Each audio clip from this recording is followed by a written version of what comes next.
But I thought I was gonna do this with the hat or without it.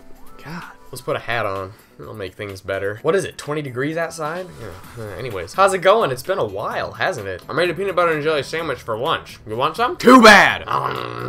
But if you ask nicely, I might give you a cookie. Hope you guys all enjoyed your 4th of July holiday extravaganza. And for all my viewers who aren't from the United States, I hope you had a nice Sunday? Anyways, oh yeah, don't be afraid that my setup doesn't really look like it does normally. My room is really messy, and so to solve all that, I simply just kind of put the camera against an inconspicuous spot on the wall. That night, I kind of have 2 cameras pointed at me at once. I'm not actually sure what that solves. Am I trying to do something in 3D? I hope not. Anyways, down to business. I'm here today to talk to you guys about something that is very personal to me. It's actually been a lifelong dream of mine ever since about 3 weeks ago. It all started when I was watching Star Wars Episode 4, A New Hope, which I do like better than Empire, when something was said that kind of changed my life forever. You guys know how the story goes. The Death Star is about to blow up all the rebels, but they have a plan that involves shooting a proton torpedo down a reactor shaft that's approximately 2 meters wide. And the only thing that they didn't account for was that they might, possibly, well, like probably would run into James Earl Jones. Boom. Oh, I love that guy. He's such a badass. On a quick side note, Womp Rats aren't much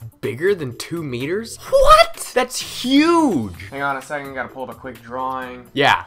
That's how big they are. Ugh. So long story short, Luke and pals make this run down the trench, they blow up the Death Star, and the good guys win. Biggs, Wedge, let's close it up. We're going in full throttle. That ought to keep those fighters off our backs. Luke, at that speed, we'll be able to pull out in time? You know, that's honestly one of the biggest disappointments that I had with Blue Harvest. It's like, how is Family Guy not gonna take it "that's what she said" joke and just let it die? The life-changing moment actually happened somewhere around here, where Mr. Jones is about to blow Marky Mark into about 1,000 separate pieces and save us all from perpetual whining, when Captain Ford comes in out of nowhere with all of his yee-hawing, and that's when he says it.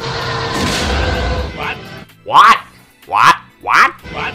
What? Who says what like that? That was awesome! And so, now my new goal in life is to say what like James Earl Jones did in Star Wars Episode 4, A New Hope. So if you ever hear me say what, and it doesn't sound like that, then you know I just haven't gotten there yet. So yeah, in other news, VidCon starts tomorrow. Everybody on my Twitter is kind of freaking out about it. I hope you guys all have a really good time. But if you're not going and you're on the little bit of a bored side, be sure to check out some of my latest vlogs, animations, and maybe even the short that I was in with my good friend Nick.